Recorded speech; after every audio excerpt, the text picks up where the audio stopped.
औज़ुबिल्लाहिमिनश्शैतानिर्रजीम बिस्मिल्लाहिर्रहमानिर्रहीम वअन्त अर्राज़िक़ु वल मर्ज़ूक़ु वअन्त अर्रहमानु वल मर्हूम वअन्त अल-वाफ़ी वल मुब्तला वअन्त अल-अज़ीज़ु वल ज़लील वअन्त अल-आलिम वल जाहिल या मुफ़्ती अल-अब्वाब या राज़िक़ुल बशर या हुवा या ला हुवा इल्ला हु बिस्मिल्लाहि व बिल्लाहि व सल्लल्लाहु व मिल्लति रसूलिल्लाहि अशहदु अन ला इलाहा इल्लल्लाह वहदहु ला शरीका लह वअशहदु अन्ना मुहम्मदन अब्दुहु व रसूलुहु अल्लाहुम्मा सल्लि अला मुहम्मद व आलि मुहम्मद सल्लल्लाहु अलैहि या हबीबल्लाह सल्लल्लाहु अलैहि या नबील्लाह सल्लल्लाहु अलैहि या अमीनुल्लाह सल्लल्लाहु अलैहि या खलीफतुल्लाह फी आलिही सल्लल्लाहु अलैहि या खैर खल्क़िल्लाह सल्लल्लाहु अलैहि या क़ातिमुन नबिय्यीन अबिल क़ासिम मुहम्मद अल्लाहुम्मा सल्लि अला मुहम्मद व आलि मुहम्मद सल्लल्लाहु अलैहि या अमूदुद्दीन सल्लल्लाहु अलैहि या यासूरुद्दीन सल्लल्लाहु अलैहि या इमामुल मुत्तक़ीन सल्लल्लाहु अलैहि या इमामुल मुबीन सल्लल्लाहु अलैहि या वलियुल मुमिनीन सल्लल्लाहु अलैहि या बवारिल काफिरीन सल्लल्लाहु अलैहि या अमीरुल मोमिनीन अली इब्न अबू तालिब अल्लाहुम्मा सल्लि अला मुहम्मद व आलि मुहम्मद सल्लल्लाहु अलैहि या बिन्ती नबी अल्लाह सल्लल्लाहु अलैहि या बिन्ती हबीब अल्लाह सल्लल्लाहु अलैहि या बिन्ती खैर खल्क़िल्लाह सल्लल्लाहु अलैहि या बिन्ती अमीन अल्लाह सल्लल्लाहु अलैहि या बिन्ती रसूलिल्लाह सल्लल्लाहु अलैहि या बिन्ती ख़ातिमिन नबिय्यीन सल्लल्लाहु अलैहि या फ़ातिमतुज़ ज़हरा सय्यदती निसाइल आलमीन अल्लाहुम्मा सल्लि अला मुहम्मद व आलि मुहम्मद सल्लल्लाहु अलैहि या रसूलल्लाह सल्लल्लाहु अलैहि या नबी अल्लाह सल्लल्लाहु अलैहि या अमीरुल मोमिनीन सल्लल्लाहु अलैहि या सय्यदुल मरसियीन सल्लल्लाहु अलैहि या फ़ातिमतुज़ ज़हरा सल्लल्लाहु अलैहि या सिरातल्लाह सल्लल्लाहु अलैहि या नूरल्लाह सल्लल्लाहु अलैहि या हसन इब्न अली अय्युहल मुज्तबा हुज्जतु अल्लाहुम्मा सल्लि अला मुहम्मद व आलि मुहम्मद सल्लल्लाहु अलैहि या अबा अब्दिल्लाह व अला अल-अरवाहि अल्लती हल्लत बिफ़िनाइक अलैका मिन्नी सलामुल्लाहि अबदन मा बक़ीतु व बक़िया अल-लैल वन-नहार वला जअलहु अल्लाहु आखिर लहदी मिन्नी लिज़ियारतिकुम अस्सलामु अलल हुसैन व अला अली इब्न अल-हुसैन व अला औलादिल हुसैन व अला अस्हाबिल हुसैन अल्लाहुम्मा सल्लि अला मुहम्मद व आलि मुहम्मद अल्हम्दुलिल्लाह अल्लज़ी वजअलना मिनल मुतमस्सिकीन बिविलायति सय्यदी मौलाना अमीरुल मोमिनीन अली इब्न अबू तालिब अल्लाहुम्मा सल्लि अला मुहम्मद व आलि मुहम्मद अम्मा बाद क़ाल अल्लाहु तआला फ़ी क़ुरानिल हकीम बिस्मिल्लाहिर रहमानिर रहीम क़ुल अल्हम्दुलिल्लाहि यस्सूरिकुम आयातिही फतारिफूनहा वमा रब्बुका बिगाफिलिन अम्मा तअमलून आमन्ना बिल्लाहि सदक़ल्लाहुल अलियुल अज़ीम अल्लाहुम्मा सल्लि अला मुहम्मद व आलि मुहम्मद सूरह नमल की ये 93 आयत है जिसका हम जिक्र कल से शुरू किए।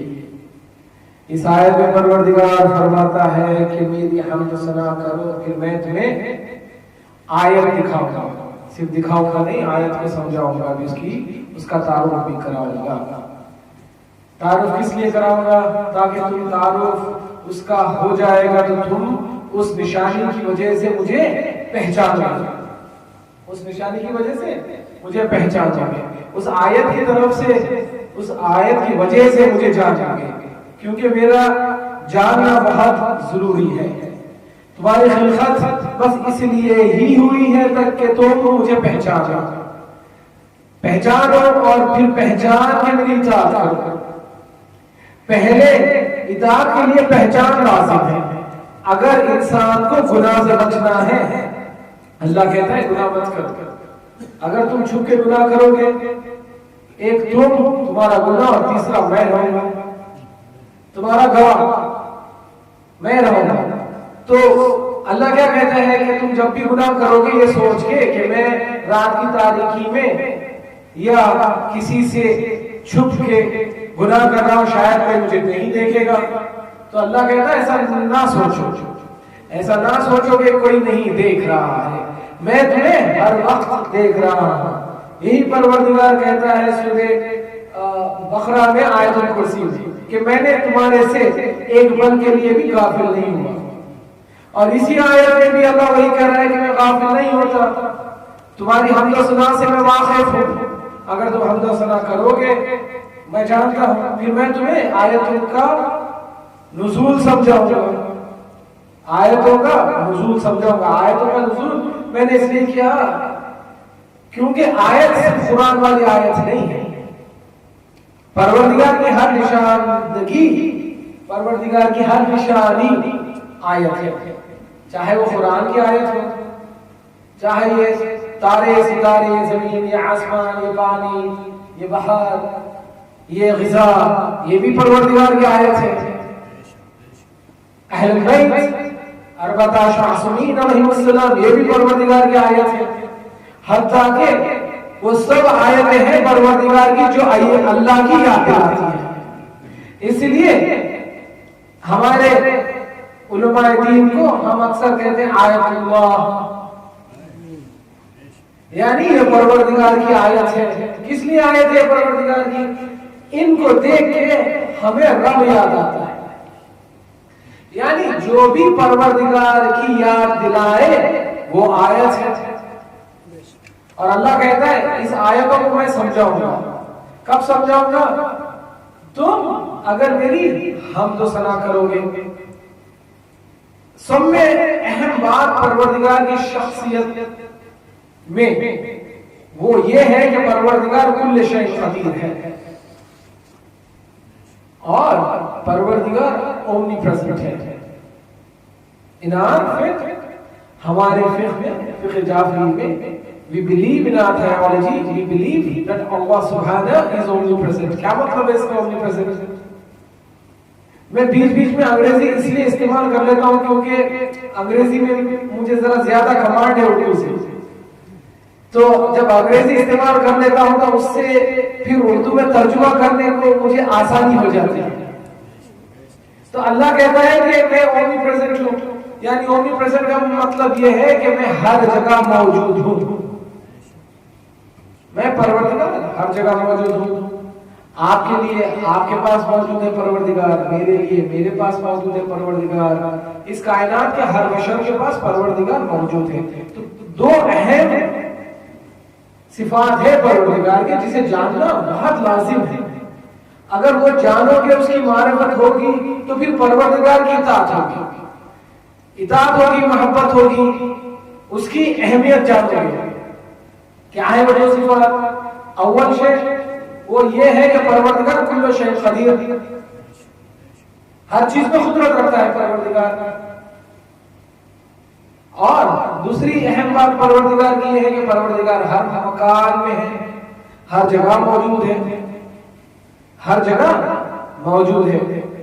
तो इसलिए अल्लाह कहता है कि मत सोचो कि तुम जब गुनाह करोगे अकेले में, किसी से छुप के और रात की तारीकी क्यों न हो, ये जान लो कि मैं देख रहा हूं। तो इंसान को पहले तो ये मारिफत उसको होना चाहिए कि परवरदिगार हर जगह मौजूद है। जब तक इंसान को ये इल्म नहीं होगा, ये एजुकेशन नहीं मिलेगा इंसान को, उसकी जानकारी में ये बात नहीं आएगी कि परवरदिगार हर जगह मौजूद है, फिर वो गुनाह करने से नहीं कतराएगा। गुनाह करने से नहीं कतराएगा। गुनाह करने के वास्ते अगर इंसान में ये बात घर कर गई कि हम गुनाह करने से पहले ये जान ले कि हमारा गुनाह परवरदिगार देख रहा है, इसीलिए सूरह मुल्क में अल्लाह कह रहा है कि जब सब कुछ खामोश हो जाए, सुकूत, मैं सब पे सुकूत तारी करूंगा, तुम्हारी ज़बान पे तुम नहीं बोल पाओगे, मैं पूछूंगा उससे जो इस दुनिया में नहीं बोलते थे, मैं पूछूंगा उससे जो इस दुनिया में नहीं बोलते थे, जो तुम्हारे खिलाफ तुम्हारे गुनाहों की गवाही देंगे। क्या चीजें? तुम्हारे आंखें बोलेंगी किसको किसको देखे, क्या क्या हलाल चीज नहीं थी तुम्हारे लिए फिर भी तुमने देखा। तुम्हारी ज़बान बोलेगी किस वक्त पे तुमने किस किस की ग़ीबत की है। तुम्हारे कान बोलेंगे वो क्या क्या हराम सुने हैं। तुम्हारे पैर बोलेंगे कि वो कहां कहां तुम्हें लेके गए गुनाह करने के लिए, या तुम्हारा नफ्स तुम्हारे पैर को कहां कहां लेके गया गुनाह करने के लिए। तुम्हारे हाथ गवाही देंगे। तुम वो तो नहीं पाओगे, अपना केस प्रेजेंट नहीं कर सकोगे। You may not be able allowed to argue your matter. तुम तुम्हारा केस पेश ही नहीं कर सकते। पेश करने से पहले ये सारे के सारे गवाहियां गवाही देंगे। उसके साथ अल्लाह कहता है मैं आदिल भी हूं, उसके साथ तुम्हारी अच्छाइयां भी गवाही देंगे। तुम्हें गवाह लाने की ढूंढने की जरूरत नहीं है, वो खुद तुम्हारी अच्छाइयां बढ़ बढ़ के आगे कहेंगे कि भाई ये अच्छाई भी इसमें थी, ये अच्छाई भी इसमें थी,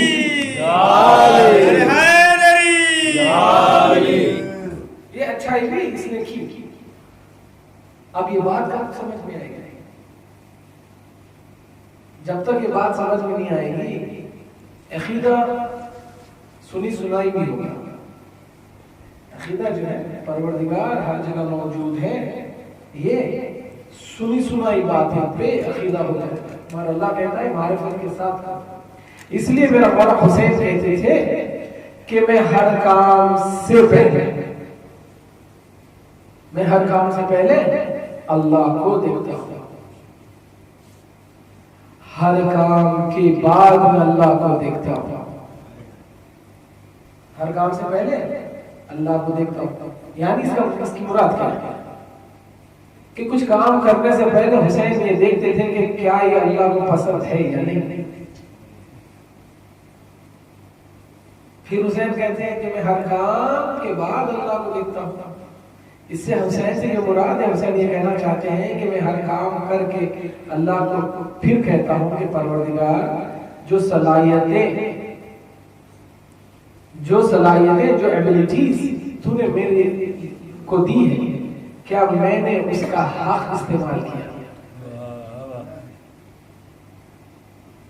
क्या मैंने उसका हक इस्तेमाल किया? क्या मैंने तू मेरे लिए जो भी काम डेसिग्नेट किया, जो भी काम मेरे लिए दिया था, क्या मैंने उसको हक बजानी निभाया? कि हुसैन कहते थे मैं हर काम के बाद अल्लाह को देखता था और हर काम के दौरान अल्लाह को देखता था। हर काम के दौरान अल्लाह को देखता था। काम करते वक्त भी हुसैन ये देखना चाहते थे कि क्या इसमें हुसैन की मर्जी शामिल है या हुसैन की नियत इसमें शामिल है या फी सबीलिल्लाह शामिल है। जब ये तीन चीजों को हुसैन कहते हैं, जब ये तीन चीजों को अपना लो, तुम्हारे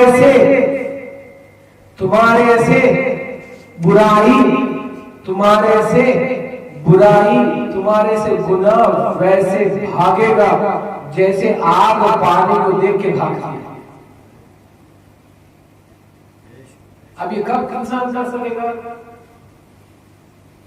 कब कर सकेगा? जब इंसान को मारिफत हासिल हो जाएगा, परवरदिगार हर जगह मौजूद है। किसी ने परवरदिगार को सुनते हुए देखा है? सुनते हुए देखा है? कोई बोल सकता है कि मैंने परवरदिगार को हेलो किया, उसने वापस मिल गया हाउ आर यू? है कोई आलिम दीन आपकी नजर है? कोई ऐसा आलिम दीन जो ख्वाब के आलम में, क्योंकि ख्वाब में नींद इंसान के लिए शैतान वाला भी अमल है और नींद इंसान के लिए अल्लाह वाला भी अमल है। शैतान भी सुलाता है, कब सुलाता है, और अल्लाह भी सुलाता है, कब सुलाता है, जानेंगे? ये समझा तो आज नींद आयत, नींद भी एक अल्लाह का निशानी है। नींद को देखेंगे तो फिर अल्लाह समझ में आएगा। आज इंशाअल्लाह नींद से जिक्र हुसैन समझाएंगे। अरे हैदरी, अरे हैदरी। और इंशाअल्लाह आज आपके लिए एक मिनार बना देंगे, मिनार दे देंगे कि नींद शैतान वाली कौन सी है और अल्लाह वाली कौन सी है। हाँ? शैतान वाली कौन सी है और अल्लाह वाली कौन सी है? हमारा तो ये अकीदा है कि हमारे हुसैन इब्न अली का नाम जो है अर्श पे सीधी side on the right hand side लिखा हुआ है। तो हमें राइट हैंड वाले बनना है। सही है नहीं भाई? असहाबुल यमीन बनेंगे तो कामयाब होंगे। आखिरी आयत है सूरह वाक़िया की, ये कहते हैं कि कामयाब सिर्फ आखिरी 3 आयतें, जाइए पढ़ लीजिए सूरह वाक़िया की। कहते हैं आखिरी आयतों में, 3 आयतों में, कामयाब सिर्फ और सिर्फ सीधी हाथ वाले हैं। अल्लाह कहता है अपने फरिश्तों से, इनको कामयाबी की सनद दे दो, लॉरेंस यानी ऑनर्स दे दो कि तुम सीधी हाथ वाले हैं, तुम कामयाब हो। तो हमारा अकीदा है कामयाब सीधी हाथ वाले हैं। तो हमें कोशिश करना चाहिए जिंदगी में सीधी हाथ वाले बने। नहीं तो मेरा पढ़ना, आपका सुनना, ये 1 घंटा इबादत तो है, मगर इबादत के साथ वो इबादत कुछ हमें फैज भी दे।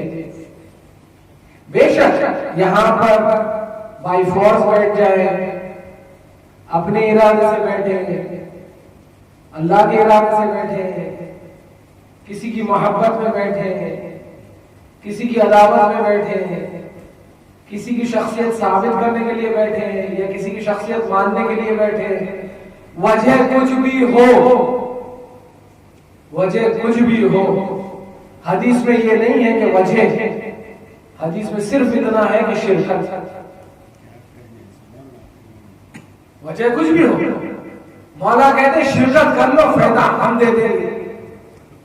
यानी शिरकत कर लो, हम तुम्हें एक अजर लिख देंगे, मगर अगर वो अजर तुम्हारी जिंदगी संवार दे तो फिर क्या कहना। इसी को तो कहते हैं आइसिंग ऑन द केक, इसी को तो ड्रेसिंग कहते हैं। यानी सालन को तड़का लग जाएगा, और सालन बिना तड़के के उबाला, बदमजा, फिक्का, खुसूसकर हम हैदराबादियों को तो जचता ही नहीं, हमें तो चाहिए तड़का। और तड़का इस्लाम की लैंग्वेज में तड़का कहते हैं मारिफत को। सालन बिना तड़के के खाने से भी पेट भर जाएगा, मगर ये एक चतुरी जबान का क्या करोगे, इस पे मजा नहीं आएगा खाने में। वैसे ही इस नफ्स का क्या करोगे, नफ्स तभी झूमेगा जब नफ्स को मारिफत हो जाएगा। अरे हैदरी,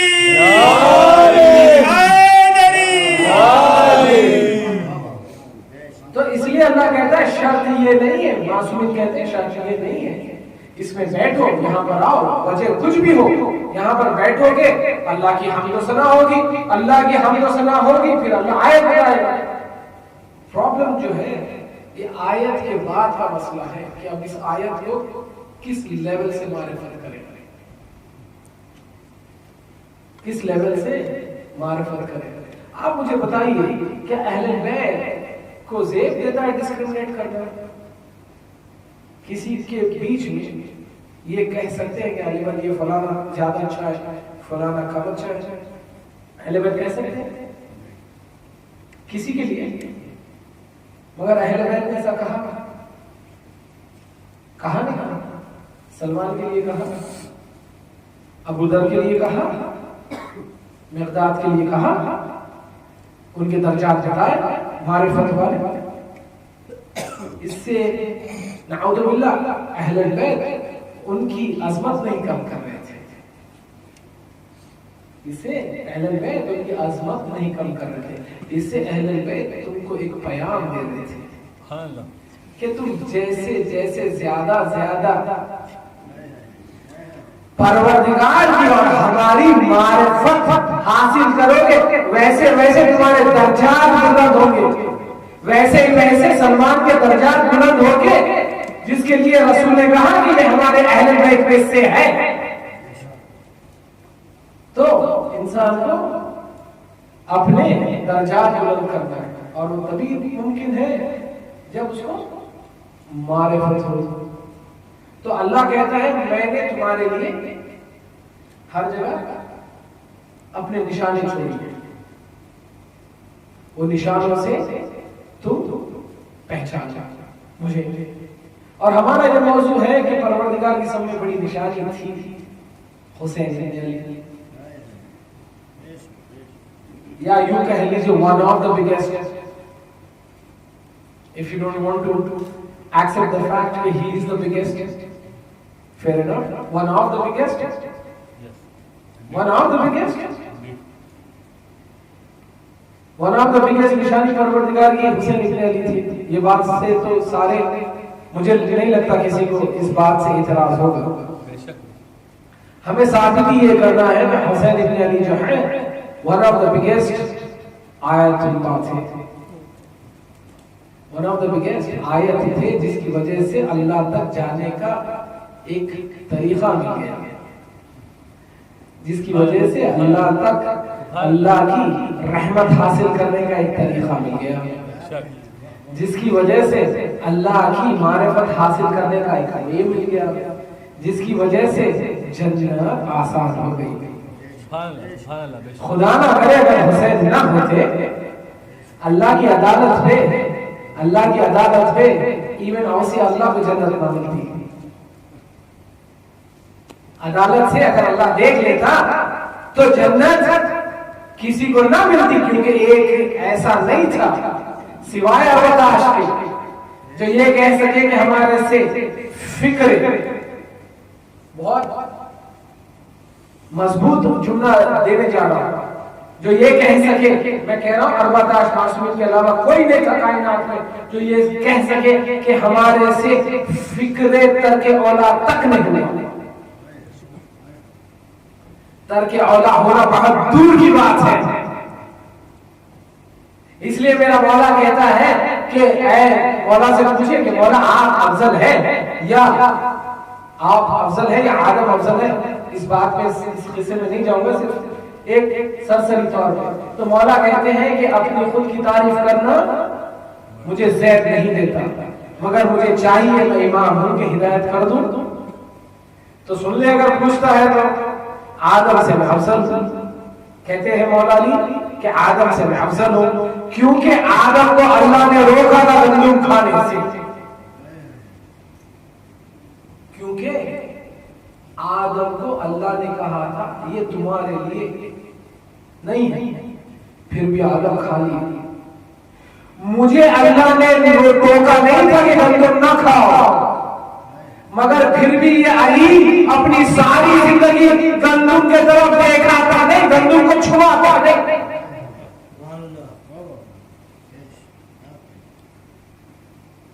इसलिए मारिफत इन अहले बैत की हासिल लाजिम है, और इनकी मारिफत आप हासिल कर सकते हो अल्लाह के इन निशानियों से। अल्लाह कहता है मेरे निशानियों की मारिफत हासिल कर लो, मैं तुम्हें इस आयत को समझाता हूं। तो अब अल्लाह की निशानियां क्या क्या है भाई? अल्लाह की निशानी में सैलाब आता है या नहीं? आता है नहीं? अर्थक्वेक, इसलिए अल्लाह कहता है नमाज आयत पढ़ो। फिर अल्लाह कहता है कुरान में, अगर तुम्हारे पास कोई माशरे में, जाइए कुरान उठा के पढ़िए और ये जान लीजिए कि सूरह आयात जो है पंचगाना नमाज की जैसा सूरह आयात वाजिब है। अगर किसी ने सूरह आयात ना पढ़ी हो, खजा की नियत से पढ़ना लाजिम है, लाजिम है। सूरह आयात वाजिब है। कब होती है सूरह आयात? सलातुल आयात कब होती है? यानी अल्लाह की निशानी देगी जब आप देख लोगे। क्या इससे क्या मतलब है? इससे क्या मुराद है? अल्लाह कहता है कि मैं अगर तुम्हारे से खुश हूं तो अपनी निशानी से समझाऊंगा, मैं अगर तुम्हारे से नाराज हूं तो निशानी से समझाऊंगा। कुरान कहता है जहां पर जो माशरे में, जो मुस्लिम माशरा है, वहां पर अगर जिना ज्यादा हो जाए तो अल्लाह जो है अर्थक्वेक लाता है, इसलिए कि वहां के हाकिम को ये बता देने के लिए अब भी सुधर जा, अब भी सुधर जा। नहीं तो हम जैसा लूत को, जैसा हम लूत की कौम को गर्क कर दिए थे जमीन में, तुम्हारी कौम को गर्क कर देंगे। यानी अगर कहीं अर्थक्वेक आया तो इंसान को फौरन, कहीं अर्थक्वेक आया तो इंसान को फौरन सजदे में गिरना चाहिए। परवरदिगार हम उस गुनाह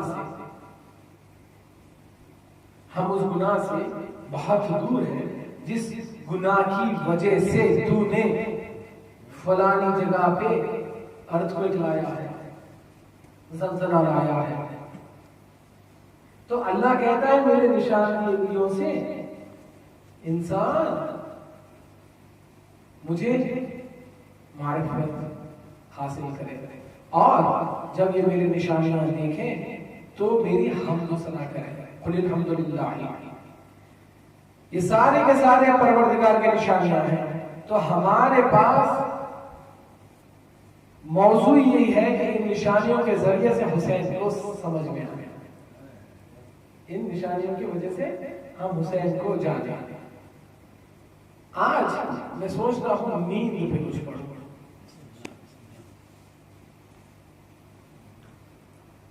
नींद पे कुछ पढ़ूं, तैयार है? समझाए नींद से।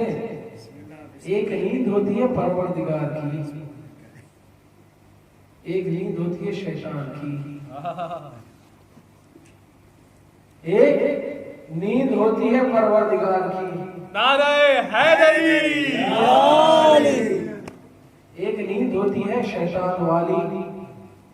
आज अगर इस नींद की पहचान हो गई, जिसे अल्लाह कहता है नींद जो है मौत सुगरा है, नींद जो है मौत सुगरा है। जो शैतान वाली नींद होती है भाई, उसमें शैतान अपने पूरे आर्म्स एम्यूनिशन के साथ आपके ख्वाब में आ जाता है और आपसे वो कराता है। आप जब नींद से बेदार हो जाते हैं तो वो कराता है जो वो कराना चाहता है। और जो अल्लाह वाली नींद हो, जो अल्लाह वाली नींद हो, फिर अल्लाह उस नींद में आपको हिदायत देता है, आपसे फिर बेदारी के बाद में वो कराता है जो अल्लाह चाहता है। तो शैतान वाली नींद कौन सी है और अल्लाह वाली नींद कौन सी है? बताइए बताइए, शैतान वाली नींद कौन सी है और अल्लाह वाली नींद कौन सी है? कुरान में सूरा है जिस सूरे में एक नबी का जिक्र है, जिस सूरे में एक नबी का जिक्र है। उस नबी का नाम आप बताएंगे या मैं बताऊं? जो नबी को अल्लाह ने गुजर बसर करने के लिए ख्वाब की ताबीर सिखाया था। कौन देते थे ख्वाब की ताबीर? बताइए। मौला सलामत रखे। इसीलिए कहता हूं मैं, हम जो है सीधे हाथ वाली कौम है, हम सीधे हाथ वाली कौम है। किसका सदका है? जो आप में से अगर कोई कह रहा है कि यूसुफ वो नबी थे जिसको ये ख्वाब वाली ताबीर इल्म अल्लाह ने सिखाया, कैसा कह रहे हो? इन मजलिसों के सदक़े की वजह से। नारे हैदरी, माशाअल्लाह माशाअल्लाह। ये मजलिसें इतने बड़े इंस्टीट्यूट है जहां से हक छन छन के निकलता है। हाँ, छन के निकलता है। अब ये सब में बड़ी आयत हुई ने तो क्या कि आज भी हुसैन इब्न अली कत्ल तो हो गए, लेकिन हुसैन की बहन ने एक ऐसा इंस्टीट्यूट एस्टैब्लिश करके चले गए जिसकी वजह से कोई गुमराह नहीं होगा। जब भी इस मजलिस में आएगा वो अल्लाह की मारिफत हासिल करके जाएगा, वो अल्लाह की मारिफत हासिल करके जाएगा। तो यूसुफ अलैहिस्सलाम को अल्लाह ने इल्म दिया था, ख्वाब की ताबीर बताते थे। वहां से हमें पता चला कि अल्लाह कहना चाहता है 2 तरीके के ख्वाब है और 2 तरीके के नींद है। इसलिए रसूल कहते हैं नींद अपने बिस्तर पे जाने से पहले वजू करके जाओ, ताकि वजू करने से शैतान की कमर टूट जाती है। बावजू रहने से शैतान की कमर टूट जाती है। क्यों कहता है, क्यों कहते हैं रसूल अकरम वजू कर लिए? क्योंकि रसूल जानते हैं 2 तरीका की नींद होती है। एक नींद जो ये कहते हैं भाई अभी तो 4 बजे हैं, अभी तो 4 बजे है, 5 मिनट के बाद उठ जाए। 4:15 को सलातुल फज्र है, 4:15 को है। एक मिसाल के लिए टाइम दे रहा हूँ। 4:05 को आपकी नींद बेदार होती है। पता है कौन कराता है नींद बेदार? नींद बेदार कराता है। और पता है 4:05 पे अगर 4:15 को अज़ा का टाइम है, मतलाई फज्र को कौन नींद बेदार कराता है? पता है? पता है कौन? आइए कुरान पढ़िए, इसलिए कुरान से मुंसलिक हो जाएगा। ये वो बखीयतुल्लाह है।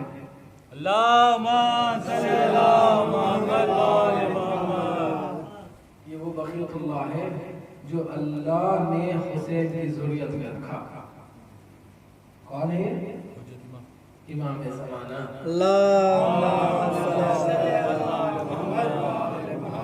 वो ये नहीं देखते कि तुम उनके चाहने वाले हो या नहीं, तुम उनके मानने वाले हो या नहीं। हर इंसान को इल्म से जगा देते हैं, कहते हैं उठ गाफिल ना हो, ये वक्त अज़ा है, वक्त इबादत है। उसके बाद में इमाम के बाद में एक और हजरत आते हैं, कहते हैं अच्छा उठ तो गया, बहुत ठंडी है बाहर, 5 मिनट सो जा। वाह वाह वाह वाह। 5 मिनट सो जा। सोने के बाद उठ जाना, फिर नमाज पढ़ लेना। आप सो जाते हैं, आप नहीं, लोग ही जिसके पास शैतान ज्यादा होता होगा। कब सुलाता है शैतान? बताइए बताइए जनाब, कब सुलाता है शैतान? इबादत के टाइम। इबादत हय्या अला खैरिल अमल, हर अमल खैर, सिर्फ नमाज ही नहीं। सुलाता है नहीं? बताइए। कुरान में ये भी है, कोई धोखा ना खाए कि ये थकान की वजह से नींद है। आयत है वो भी पढ़ूंगा। वाह वाह तो ये कह दे कि नमाज के टाइम पे हम बहुत थक चुके थे इसलिए सो गए। अल्लाह कुल्ल शै कदीर, इफ्स एंड बट्स का एक्सक्यूज का मौका ही नहीं रखा। अगर एक्सक्यूज होती, अगर अल्लाह के इल्म में नाउजुबिल्लाह ये बात ना होती कि भाई इंसान थक भी सकता है तो अल्लाह सलातुल फज्र वाजिब ही नहीं रखता। जो परवरदिगार सलातुल लैल को मुस्तहब किया है, जो सब में बड़ी सलात है, सब में अफजल सलात है, वो परवरदिगार तुम्हें कह सकता था कि सलातुल फज्र ना पढ़, मैं जानता हूं तुम थका हुआ है। जज़ाकल्लाह। एक तो क्वालिफिकेशन निकल गई कि थकने की वजह से हम सो गए।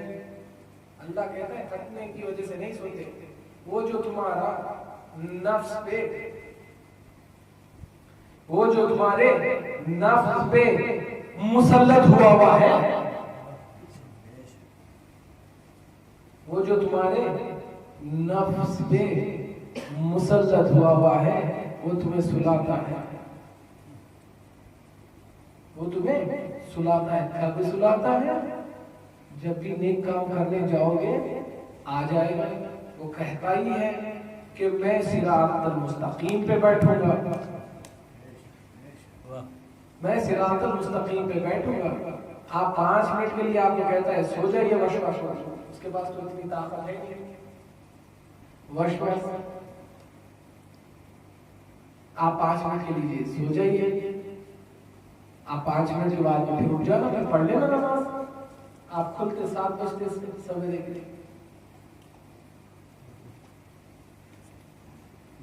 7 o'clock। और वही अल्लाह कहता है जब ये शैतान आके तुम्हें कह दे कि 5 मिनट के लिए सो जाओ, उठ जाओ। अगर उठ जाओगे तो मैं अल्लाह वादा करता हूं कि ये नमाज तुम्हारे लिए हश्र में मैं इसको तुम्हारा गवाह बना दूंगा। ये हयाला खैर अमल तुम्हारे लिए गवाही देगा, कहेगा कि ये बंदा परवरदिगार शैतान के बहकावे में न आया, मगर हयाला खैर अमल की तरफ लौट के आया, हयाला खैर अमल के ऊपर आ गया। अल्लाह कहता है मैं इसकी अजर दूंगा। सिर्फ इतना ही नहीं, जैसा बेदार हो जाओगे, चाहे तुम्हारी हयात रहे या ना रहे, वो नमाज हो या ना हो, सिर्फ तुम इरादा करके उठ गए तो अल्लाह कहता है मैं 2 रकात नमाज का सवाब दे दूंगा।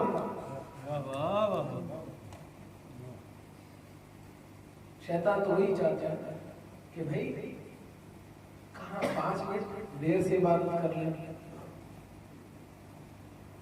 अब इबादत सिर्फ सलात है क्या? बताइए सिर्फ सलात इबादत है या कुछ और भी इबादत है? सियाम इबादत है या नहीं? रोजा इबादत है या नहीं? खुम ज़कात इबादत है या नहीं? ये सारे अमल इबादत है या नहीं? बताइए है या नहीं? मुझे इंसाफ से बताइए, हुसैन इब्न अली इन सारे अमलों को बचाने के लिए गए थे या नहीं गए थे? बताइए। गए थे या नहीं गए थे? वो कहता था कि शराब पी के क्यों ना रहो, नमाज पढ़ सकते हैं। हुसैन ने कहा तेरे बाप की जागीर नहीं है इस्लाम, दीन मेरे नाना ने लेके आया और मैं उस नाना का वारिस हूं, मैं बचाऊंगा दीन। अब जिसने दीन को बचाया हो, अपनी गर्दन दे के अपने घर वालों को लुटा के, क्या उसका जिक्र इबादत है या नहीं? बताइए। अरे हैदरी, सुनो उनकी रगों में तकद्दस खून होता है, सुनो उनकी रगों में तकद्दस खून होता है। वो जब भी जो भी कहें दीन दीन का कानून होता है। ये अहले बैत को मिला है मर्तबा शौकत, बंदे को करम बंदों पे करते हैं और खुदा ममनून होता है।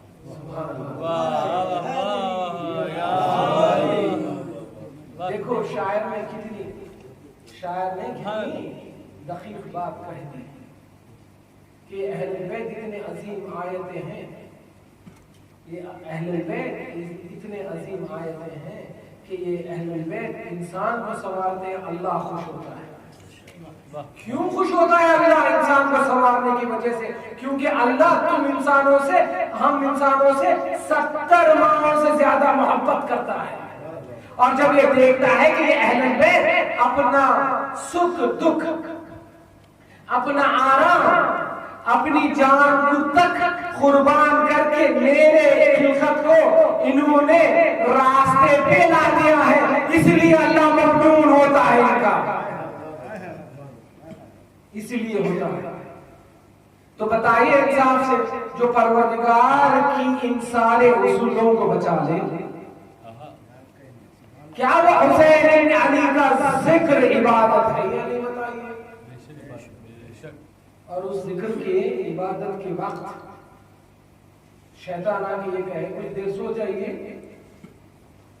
कुछ देर सो जाइए, आप जो है मौत सुकरा में पहुंच जाइए, थोड़ी देर से उठ के हुसैन की मजलिस कर लेना। इंसाफ से बताइए, ये अल्लाह वाली नींद है या शैतान वाली नींद है? बताइए। जो शैतान फजर की नमाज को सुला दे, वो शैतान वाली नींद हुई है नहीं? बताइए। और जो मजलिस वाली नींद, मजलिस के वक्त में सुला दे,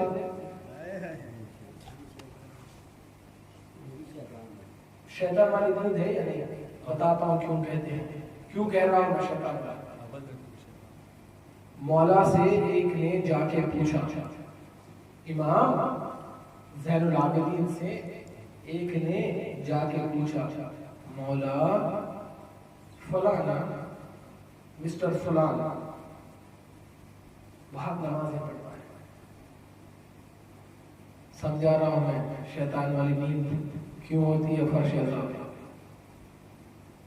मौला मिस्टर फलान जो है बहुत नमाज़ें पढ़ते हैं, मिस्टर फलान जो है बहुत रोजे रहते हैं, मगर मौला मिस्टर फलान जब भी आपके बाबा की मजलिस में आते, मिस्टर फलान जब भी आपके बाबा की मजलिस में आते, उनके सामने आप खून के आंसू रोते हो। यानी मौला सज्जाद खून के आंसू रोते, ये रिवायत है या नहीं? हर मजलिस में मौला रोते थे, बहुत रोते थे, इतना रोते थे गश खा जाते थे। आप इतना रोते हो, खून के आंसू रोते हो उस मजलिस में, आपको देख के, आपको रोता हुआ देख के हम सारे गिरिया करते हैं। हुसैन, शुक्र है मौला, शुक्र है मौला आपका, आपकी वजह से हम जवारे रहमत में पहुंच जाते हैं। लेकिन मौला ये मिस्टर फुलान इनकी आंख में एक आंसू भी नहीं आता। सुनिए मौला क्या कहते हैं, मैंने कहता मौला क्या कहते हैं। और फिर वो ज़ियारते आशुरा का फिक्रा पढ़ूंगा, जिसमें आप किसको किसको लानत भेजते हैं? सिर्फ उनको नहीं, आऊंगा उस पर भी आऊंगा। फिर डिसाइड कर लें आपको सीधी वाली पार्टी में रहना है या बाई वाली पार्टी में रहना है, या आपके ऊपर छोड़ दो। मौला कहते हैं अच्छा वो नहीं रोता, तो ये कहता है वो मिस्टर फलान नहीं रोते, मैं वो साहब का नाम नहीं लेना चाहता, नहीं रोते। तो मौला कहते हैं शायद इसके पेट में शायद इसके पेट में हराम का एक निवाला, शायद इसके पेट में हराम का एक निवाला गया होगा, इसलिए अल्लाह हुसैन की मोहब्बत वहां से खींच लेता है, हुसैन की इताअत वहां से खींच लेता है, हुसैन की मारिफत वहां से खींच लेता है। क्या कहता है अल्लाह? हम तो सना करो, फिर मैं परवरदिगार हुसैन की मारिफत दूंगा। वही अल्लाह कहता है, मासूम कहते हैं अल्लाह उनसे रहमत हुसैन खींच लेता है, जो या हराम का खाते हैं, या हराम सोबत में बैठे हैं, या हराम किरदार को हवा देते हैं। तो कहते हैं मौला जाओ उसे कहना कि वो कहां खाता है, किससे कमाता है, कहां खाता है, किससे कमाता है, ये इसकी थोड़ी तालीम हासिल कर ले, उसको जवाब मिल जाएगा। तो वो मिस्टर फुलान बड़े परेशान हुए, उन्होंने गए अपने सारे किताबों को छान लिया, जहां जहां जिससे बिजनेस करते थे। तो उनको समझ में आया एक दिन, सिर्फ एक दिन वो एक गज़बी जगह पे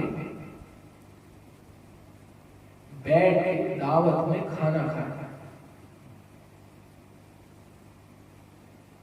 बैठ के दावत में खाना खाए, जिसकी वजह से अल्लाह ने उनके दिल से रहमत खींच ली। क्या रहमत? अगर आंसू बहाओगे, रोने जैसा चेहरा करोगे,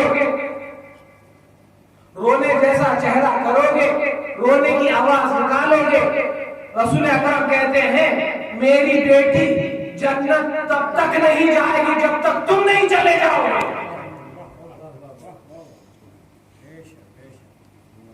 कहते हैं इस हराम की वजह से अल्लाह ने उनका दिल सख्त कर दिया, जिसकी वजह से वो नहीं रोते थे। खुम में एक बहुत बड़े आलिम दीन थे, वो लोग दर्स के बाद में सलातुल लैल पढ़ते थे, सलातुल लैल पढ़ते थे, सलातुल लैल के बाद में सलातुल फज्र पढ़ते थे। एक दिन उनको किसी ने जबरदस्ती दावत में बुलाया, बहुत बड़ा वाक़या है उनकी हयात में। कभी सलातुल लैल तर्क तो बहुत दूर की बात है, गैर वक्त पे भी नहीं हुई। तो वो दावत में गए, दावत में से आए अपने असहाब के साथ, आके इधर उधर के किस्से कहानियां बात करने लगे। तो उनको एकदम पता चला कब, जब सलातुल फज्र की अज़ान हुई, उनको टाइम का पता ही नहीं चला, इतने मशगूल हो गए थे बात में। वो तौबा करने लगे, कहने लगे कि मेरी आज तक सलातुल लैल क़ज़ा नहीं हुई, आज मैंने कोई सा अमल कर दिया जिसकी वजह से मेरी सलातुल लैल चले गई। तो पता चला जिसके पास गए थे उसके पास विलायत अमीरुल मोमिनीन नहीं थी।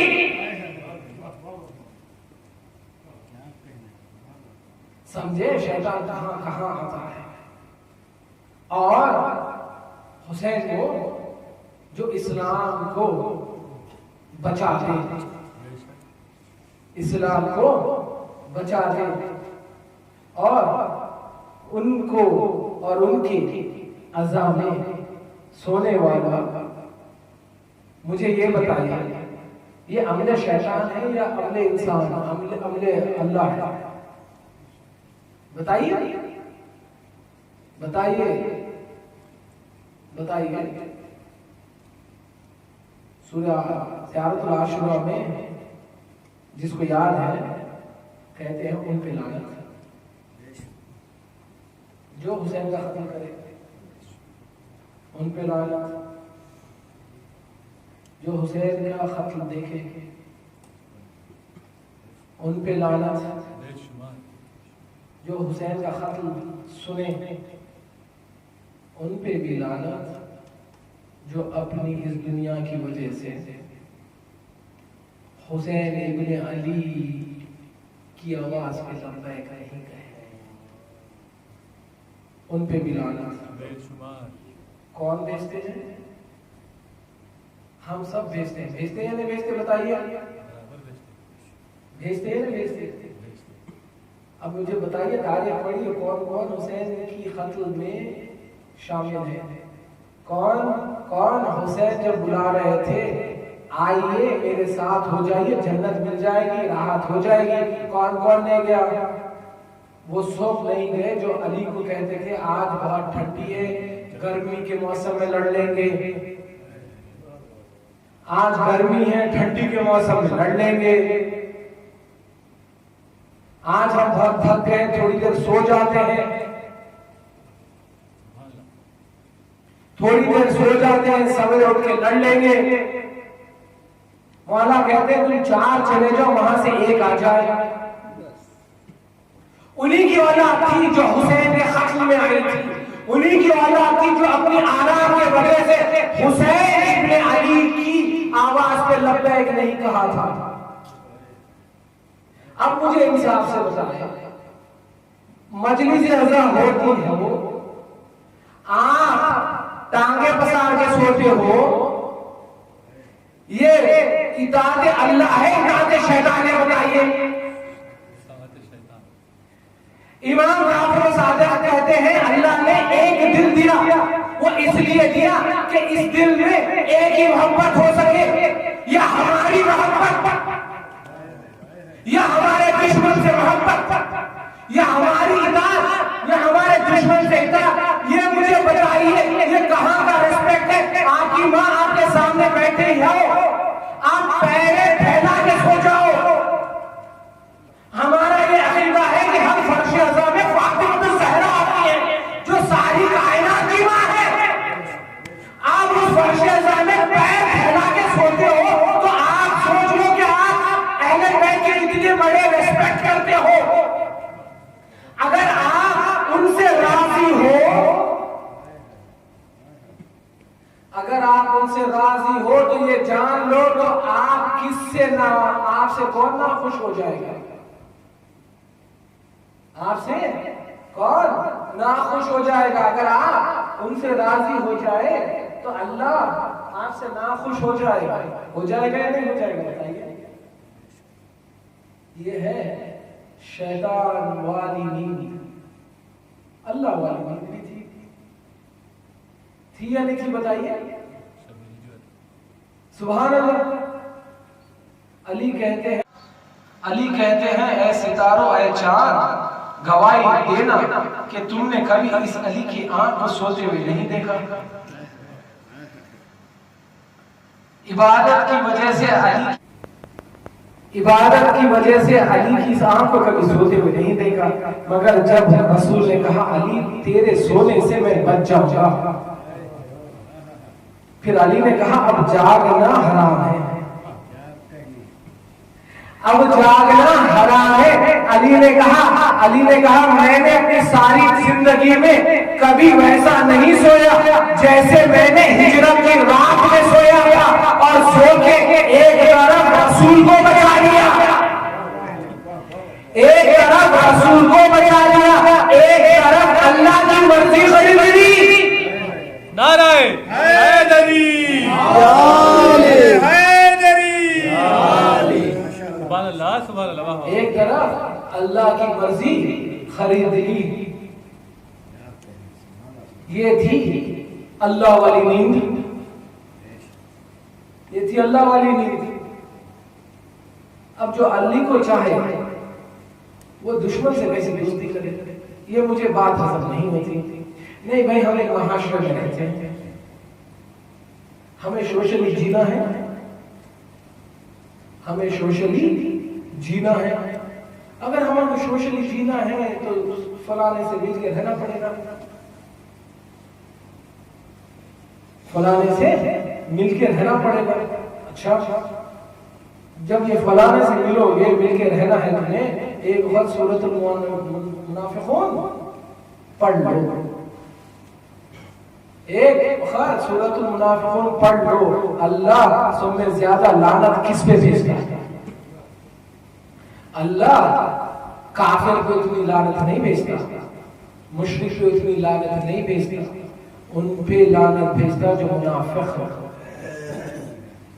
उन पे लानत भेजता है जो एक मुनाफिक हो, जो ये कह दे कि भाई वो शायद वो बुरा मान लेंगे, इसलिए उनसे भी दोस्ती कर लेंगे, हक वालों से भी दोस्ती कर लेंगे। अल्लाह ने इसको, ऐसी फितरत को अपने रबड़ से अरेस्ट कर दिया जब ये कहा अल्लाह अल अली मअल हक वल हक मअली। अरे अली हक के साथ और हक अली के साथ, जो बातिल के साथ दोस्ती कर ले वो अली वाला कभी हो ही नहीं सकता, और जो अली वाला नहीं हो सकता वो हुसैन वाला कैसे हो सकता, वो असहाबुल यमीन कैसे हो सकता? अरे हैदरी, अरे हैदरी, वो असहाबुल यमीन कैसे हो सकता? जो हुसैन का डिसरेस्पेक्टफुल हो, वो असहाबुल यमीन कैसे हो सकता? इंसाफ से बताइए, आपका बॉस आपके सामने बैठा हो, आप चाहे कितने भी थके हो, आप सोओगे उसके सामने? बताएं, सोएंगे? सोएंगे?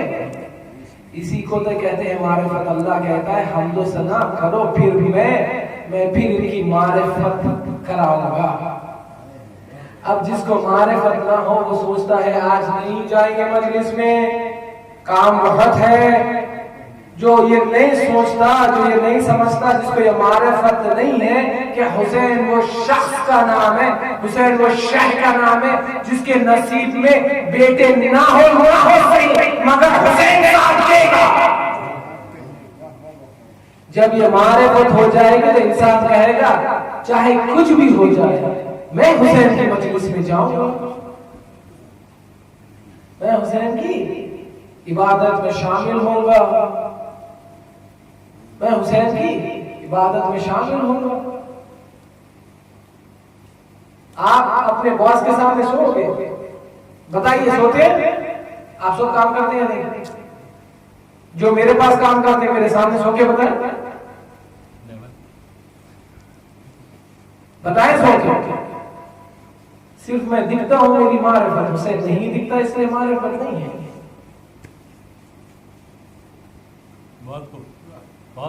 मेरे सामने क्यों नहीं सोते?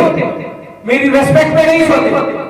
मेरी रेस्पेक्ट नहीं करोगे तो खामियाजा उठाना पड़ेगा। अब जिसके लिए अल्लाह कहता है हुसैन सफीनतुन नजा व मिसबाहुल हुदा, अगर उसकी रेस्पेक्ट नहीं करोगे तो कहां जाओगे? और ये कहना कि भाई हम इस माशरे में रहते, उनसे दोस्ती करना हमारे लिए अच्छा है, तो कहे तो तुम्हारे आप उन्हीं के साथ अल्लाह हश्र करे।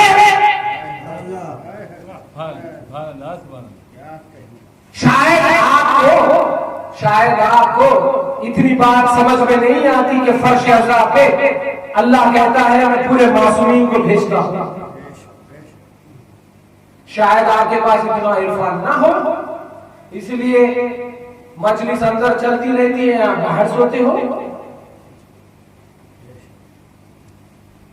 No problem. If my words are hurting somebody, let it hurt.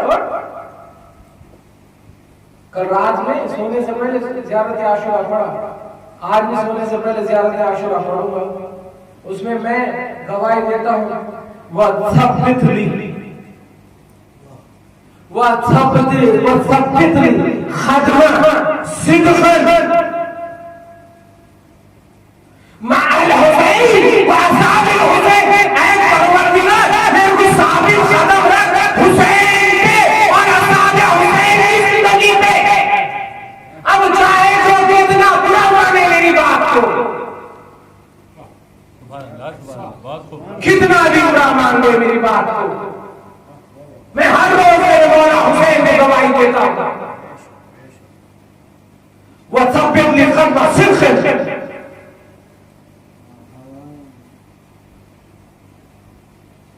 वो बेचारा सुनता है दुआ को लिए हाथ उठा लेता है। इससे गए गुजरी हमारे पर, जब इंसान ने इतनी बड़ी नेमत दी, अक्ल दी, शऊर दिया, आप बैठे बड़े प्रवचन करते हैं, बड़े समझाते हैं, पढ़ाते हैं, लोगों को लिखाते हैं, आप इनके शऊर से गए गुजरे हो और दूसरे हामी भरते हैं हमारी दोस्ती है, दोस्ती में हम चले गए।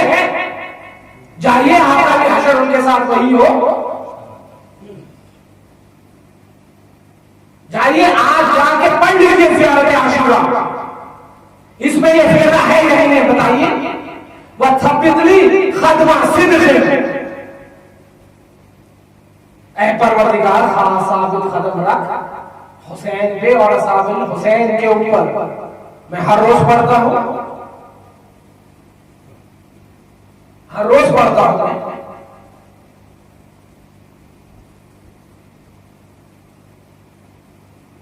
बताइए, अगर किसी को आपके सामने चंद दिनों से हमारे हैदराबाद में एक बड़ा ही जिसका नुत्फा था नजीस हो, क्या जाने इमामत किसे कहते हैं। वो सवाल करता है कि मैं इत्तिहाद करने को तैयार हूं, लेकिन आप ये मान लीजिए कि आप असहाब की इज्जत करते हो। आज मैं उसे जवाब देना चाहता हूं, हम असहाब की सिर्फ इज्जत ही नहीं करते, हम असहाब को अपने सर पे रखते हैं। हम असहाब रसूल को अपने सर पे रखते हैं, इसलिए रखते हैं क्योंकि असहाब ने उस फिजा में सांस ली जिस फिजा में हमारे प्यारे नबी सांस लेते थे। लेकिन तुम्हारी नस्ल ही खराब है, तुम समझ ही नहीं सकते इमाम किसे कहते हैं। असहाब और होता है, इमाम और होता है। असहाब वो जो रसूल को, असहाब वो जो रसूल को, रसूल की सुन्नत देके अल्लाह को जाने। इमाम वो जो रसूल की बात मनवा दे और अल्लाह को मनवा दे। अरे क्या मेरे असहाब का इमाम के साथ तुम्हारी मारिफत ही नहीं हो सकती। इमाम तुम जान ही नहीं सकते इमाम किसे कहते हैं। आइए हमारे माशरे में आए, हम बताए इमाम किसे कहते हैं। ये बात फैला के कि हम शिया इस्ना शरीफ फिक़े जाफरी वाले असहाब की इज्जत नहीं करते, ये नहीं कहते। हम उनकी इज्जत नहीं करते जिनकी इज्जत रसूल अपनी हयात में नहीं करते थे, लेकिन हम उन असहाब की इज्जत जरूर करते हैं जिनकी इज्जत रसूल करते थे। हम उन तमाम असहाब को अपने सर पे अलारासी रखते हैं, लेकिन असहाब और है, इमाम और है। असहाब इस जमीन के है, इमाम अल्लाह बनाता है।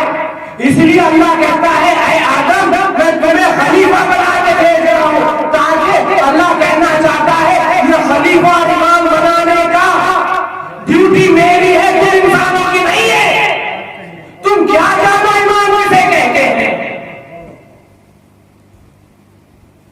क्या जानो इमाम किसे कहते हैं, इसलिए मुझे मालूम है इमाम किसे कहते हैं। और हर रोज मैं इमाम को गवाही दे के आता हूं, ऐ इमाम उससे दुश्मनी कर लूंगा जिससे जो तेरे से दुश्मनी करता है, उससे दोस्ती कर लूंगा जो तेरे से दोस्ती करता है। क्योंकि ये मैं नहीं कहता, ये रसूल अकरम ने दुआ की थी और रसूल की दुआ अल्लाह कबूल करता है।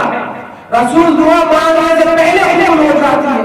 रसूल ने कहा अल्लाहुम्मा वाली मन वालाकुम व आदि मन आदाकुम, ऐ अल्लाह जो अली से दोस्ती करे उससे दोस्ती कर लेना, जो अली से दुश्मनी करे उससे दुश्मनी कर लेना। हम उससे दोस्ती कर ही नहीं सकते जो अली से दोस्ती ना करता हो, हम उसकी रेस्पेक्ट कर ही नहीं सकते जो अली के बेटे की रेस्पेक्ट नहीं करता हो। ये बेटे की रेस्पेक्ट नहीं है कि उसके जिक्र में आओ और आप साल के सो जाओ और उसके बाद में ये कहना कि हम उनके दोस्त हैं या उनकी इस्लाह करें या उनसे बेजारगी बता दें। क्योंकि इमाम जाफर साहब ने कहा, सारे इमामों ने कहा मौला की शान जमीन व जबान से पूछ, लोहे कलम कुर्सी खुदा से पूछ, आसमान से पूछ, तेरे पिसर के दिल में हुब्बे हली नहीं है, कहां से बच्चा लाई तेरे बच्चे की माँ से पूछ। अरे हैदरी कोशिश किया कीजिए कि मारिफत हुसैन इब्न अली हासिल हो जाए। मारिफत हासिल हो जाएगी तो अल्लाह फिर कहता है, वादा करता है इस आयत में सूरह नमल की कि मैं तुमसे गाफिल नहीं हूँ, फिर मैं तुम्हें समझा दूंगा कि हुसैन कौन है। हुसैन तब तक समझ में नहीं आएंगे जब तक अल्लाह की हमद सना ना करो। अल्लाह की हमद सना किया कीजिए, उनसे दोस्ती कर लीजिए जो हुसैन को दोस्त रखते हैं, उनसे मोहब्बत कर लीजिए जो हुसैन से मोहब्बत करते हैं। ये दुनिया 2 दिन की ऐसे फना होना है, आप भी मर जाओगे, मैं भी, मुझे भी मरना है। जब मरेंगे तो हमारे खानवादी तक हमारे साथ नहीं आते हैं तो एक दुआ आती है,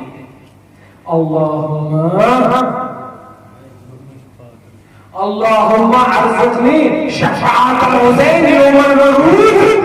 ये एक दुआ हमारे काम आती है। देखना उनकी पार्टी में शामिल मत होइए जो इस दुआ का मतलब तक नहीं जानते। अगर मतलब जान गए तो इसका रेस्पेक्ट भी करते हैं, इसका रेस्पेक्ट भी करते हैं। आपको मालूम है फातिमा ज़हरा अपनी हयात में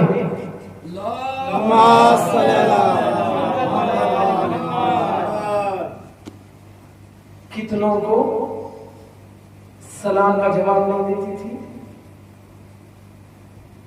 सोचिए, जाके घर में जाके जरूर सोचिए क्यों नहीं देती थी। सलाम का जवाब देना वाजिब है या नहीं बताइए। और इमाम मासूम वो जो मुस्तहब भी तर्क ना करे। ऐसा हो सकता है कि फातिमा ज़हरा जिसके लिए इमाम हर मासूम ने कहा हम सारे के सारे इमाम सारी कायनात पे हुज्जत है, लेकिन हमारी दादी हम पे हुज्जत है, वो फातिमा तो ज़हरा हो सकता है किसी वाजिब अमल को तर्क कर दे। जाइए और अपने दिमागों को, अपने शऊरों को, अपनी नफ्सों को टटोलिए। अगर इस सवाल का जवाब टटोल लोगे तो समझ में आ जाएगा दोस्ती किससे करना चाहिए या किससे बेजारगी करनी चाहिए। यानी तो अपने आप में इतनी ताप पैदा करें कि अगर आप उनको दोस्त जानते हैं तो इस्लाह करें, इस्लाह करें उनकी, इस्लाह करें। वो फातिमा तो ज़हरा जाके देखिए कितनों का जवाब नहीं देती थी फातिमा। वही फातिमा ने हुसैन को पाला, वही फातिमा ने हुसैन को परवान चढ़ाया। किस लिए? ताकि उसूल दीन बच जाए। अगर हुसैन सर ना कटाते तो उसूल दीन ना बचता। आपने हर शायर से सुना कि तहते अगर हुसैन सजदा ना करते, तहते हुसैन सजदा ना करते तो आज मस्जिदें तो होती थी मगर कोई नमाज पढ़ने वाला ना होता। उस हुसैन के वास्ते, खुदा के वास्ते डिसरेस्पेक्टफुल ना हो। उस हुसैन की रेस्पेक्ट किया कीजिए। उस हुसैन के रेस्पेक्ट से अल्लाह मिलता है, चाहे कोई मिले या ना मिले। क्योंकि मेरा मौला कहता है, ऐ परवरदिगार उसने क्या खोया जिसमें तुझे पाया, और उसने क्या पाया जिसने तुझे खो दिया। और उन्हीं के बाबा अली कहते हैं, ये देखना अगर तुम कोई हक के रास्ते पे चले जाओ, अगर अकेले भी रह जाओ, अकेले भी रह जाओ, उस हक का रास्ता नहीं छोड़ना। वही किया हुसैन ने, सारे छोड़ के गए हुसैन को। जब सारे यजीद के खैमों में रात में इस वारिसे अंबिया के खत्म में ताकि ना थके सो रहे थे, हुसैन के खैमे में सारे जाग रहे थे, जाके इबादत कर रहे थे और कह रहे थे, ऐ परवरदिगार बस आज की एक रात बाकी है, आज की रात हम इबादत करने परवरदिगार ताकि तेरे नेमतों का शुक्र कर सके, ताकि तेरे नेमतों का शुक्र कर सके परवरदिगार, ताकि हम तुझे मनवा दें। इस परवरदिगार को मनवाने के लिए हुसैन ने क्या क्या जुल्म नहीं सहा बताइए। जब भी हुसैन इस फर्श अज़ा पे आना तो हुसैन के वो कुर्बानियों को याद रख लेना, वो कुर्बानियों को याद कर लेना, वो कुर्बानियां जिन कुर्बानियों की वजह से हुसैन ने अपनी 4 साल बच्ची को यतीम करके चले गए,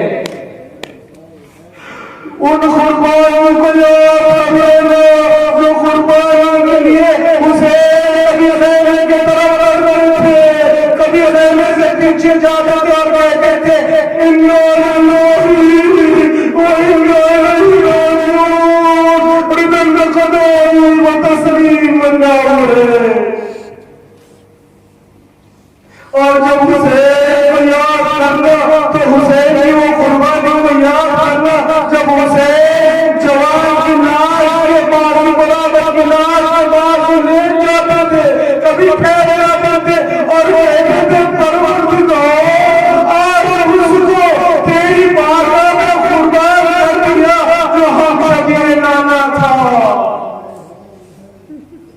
जब हुसैन फर्श अज़ा पे आना तो ये सोचना, हुसैन जब अब्बास के बाजू को जमीन पे देखा तो हुसैन अपनी कमर पर पकड़ कर बैठ गए। इन्ना लिल्लाहि व इन्ना इलैहि राजिऊन, रिदन क़दाई व तस्लीमन अमरे। मां हुसैन